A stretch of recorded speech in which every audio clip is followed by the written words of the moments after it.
Hi, I'm Gail Whiffen-Coyle, the Associate Editor here at French Journal, and today I'm talking with Rachel Guaraldi, who is an author in our current February issue on life transitions, and there's that cover. So Rachel is a practitioner and a scholar of peace building, interreligious dialogue, and community development. She is currently studying to be a hospital chaplain, and she is also a member of Beacon Hill Meeting in Boston, Massachusetts, where she joins us today. Thank you for joining us today, Rachel. Thank you for having me. So, Rachel's article is called Returning Home Changed, and it's about the life transition of traveling abroad for a long period of time and returning home a different person than you were when you left.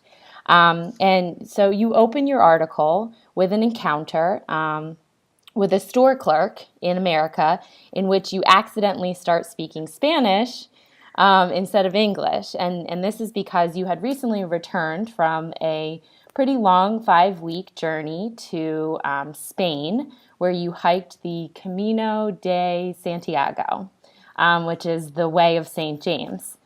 And this is a pilgrimage trail in northern Spain that's over 500 miles long. Is that right? And you hiked that, and then I have also heard that tens of thousands of people have hiked this trail. So I'm wondering if you could tell us a little bit more about it and why you decided to embark on such a long journey. Sure. I actually wonder at this point if it's more like millions of people have walked the trail. Oh, I meant like each year. Each year. Each Yeah, year, tens of exactly. thousands of people each year hike it. Yeah. And in fact, the summer months are so packed that there are these little hostels, they're called albergues, along the way. And if you don't get to them soon enough, then they're full. And so you have to camp outside. So there's so many people that go. I think there's a lot of reasons why people seek out a pilgrimage. And one of the beautiful things about the Camino de Santiago is that it's laid out for you in really manageable chunks. And so you could start from one end and you go through towns, you can pick up your food and water along the way, and then you have a place to sleep at night. So it's a little different than like hiking the Appalachian Trail or going backpacking for 5 weeks where you have to plan all of this, all of your food and all your supplies. This is really like you have a small backpack. They usually ask you to keep it under 7 kilos, which is around 5 pounds, and that's what you're going with. And there's a lot of reasons why people choose to go. Like there's a journey aspect. But I, a couple of years ago now, watched the Martin Sheen movie, The Way, which is sort of a fictional depiction of the Camino. And in there were these characters. There's like the Italian who had writer's block, and the American trying to quit smoking, and the German trying to lose weight. And truthfully, I met all of those characters. But I also met a lot of people going through their own transitions and needing some place to get away and be really in touch with their heart and really in touch with their faith. It might be that they just lost a job or they just got out of a serious relationship. Or I met these two guys who one of their wives was about to have a baby, and it was sort of their thing to do together before that major life transition. So many different reasons. I have always been somebody that has loved adventure and loved journey. And when I was in college, I read a bunch of books that were mystical in nature by a Brazilian author named Pablo Coelho. And Pablo Coelho wrote The Alchemist, he wrote The Pilgrimage, he wrote a bunch of other books that have to do with the Camino, has to do with journey. And on the Camino itself, I found a lot of people hike it because they've read those books.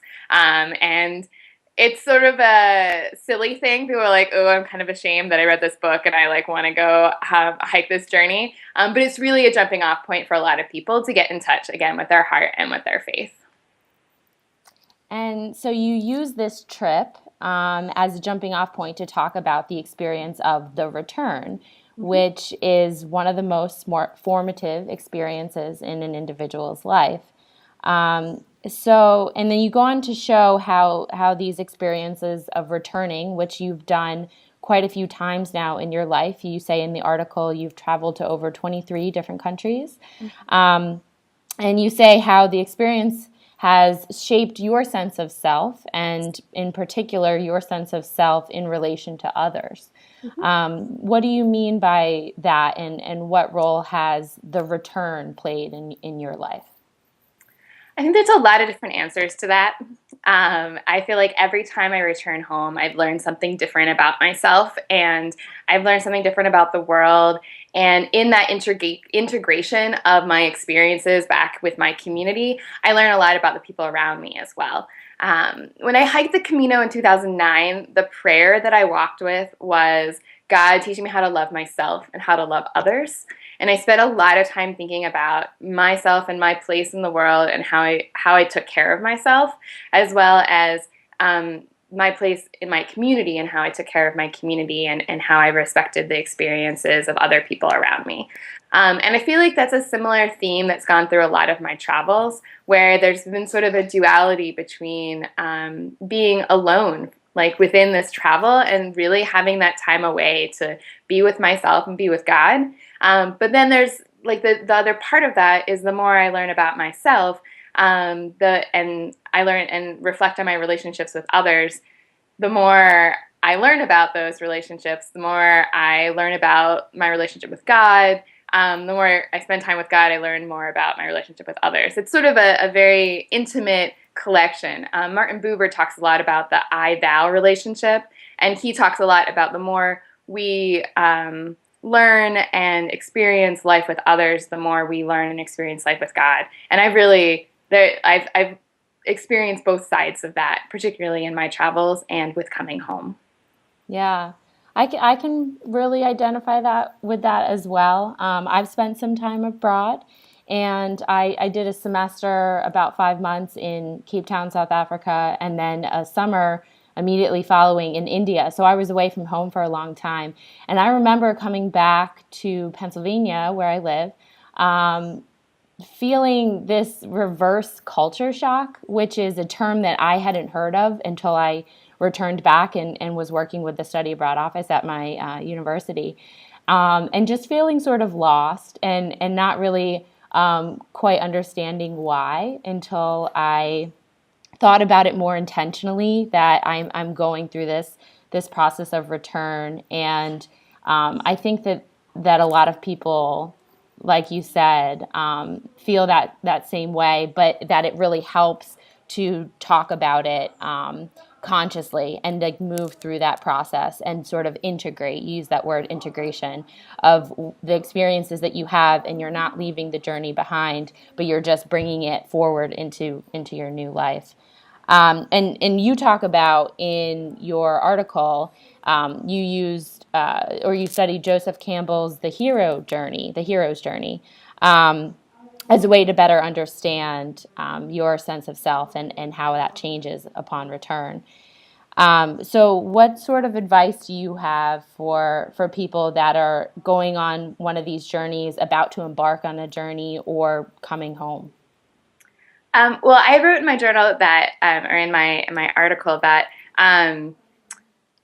when I've come home, I've also done things like given away half my stuff and thought about all these like very drastic changes in my life, Yeah, particularly. I think at one point you said like you considered living out of your car. You considered, not finishing your last year of college, which is pretty like a shocking realization probably for you when you came back. And yeah. It is, but I have to say it's pretty typical among people coming back from study abroad programs, or at least within my Quaker community, of this like really deep consideration of privilege and wondering like, should I give this all up? Like, is there a different way to live? Like, what does it mean to be radical? Um, and similar to when I was in high school and my parents really held that space for me coming home from young friends conferences and just being like, "Oh, the world is terrible," and like I can't make it until the next conference when my friends love me again. Um, I think that my advice to folks coming home is twofold. One is write down everything that you sort of impulsively want to do and wait. Quakers talk about seasoning or discernment, like really like take some time and think about why you want to do this, what the consequences are going to be. And I think this goes back a little bit into bringing the experience of being away into your community. Like there are consequences for leaving my last year of college. There's consequences for living out of my car. I mean, there's some pretty awesome things about like possibility for those as well, but there's also some very severe consequences. And it affects not just me, but it affects my community, it affects my family.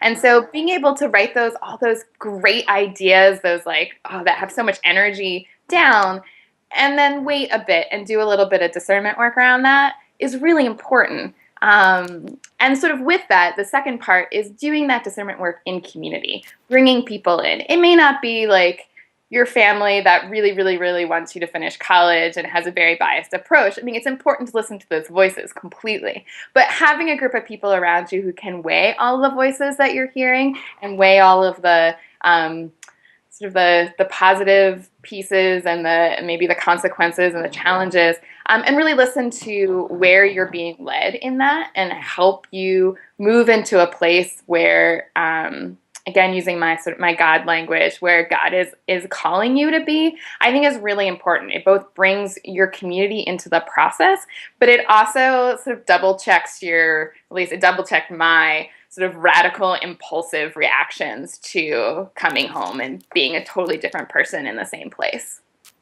Great. Thank you for that.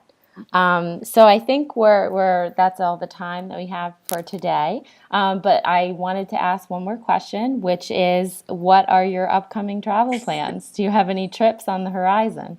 I do. I'm actually going to be the assistant leader of a pilgrimage to Assisi, Italy at the end of May, beginning of June, with another Quaker, Margaret Benefield, who's a member of my meeting.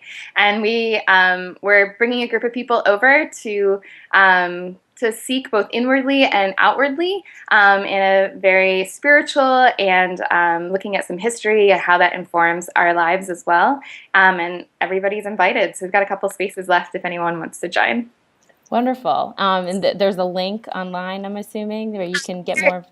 If you go to the Executive Soul website, it's under the Italy pilgrimage. So. Okay, and we'll put that in the video description link.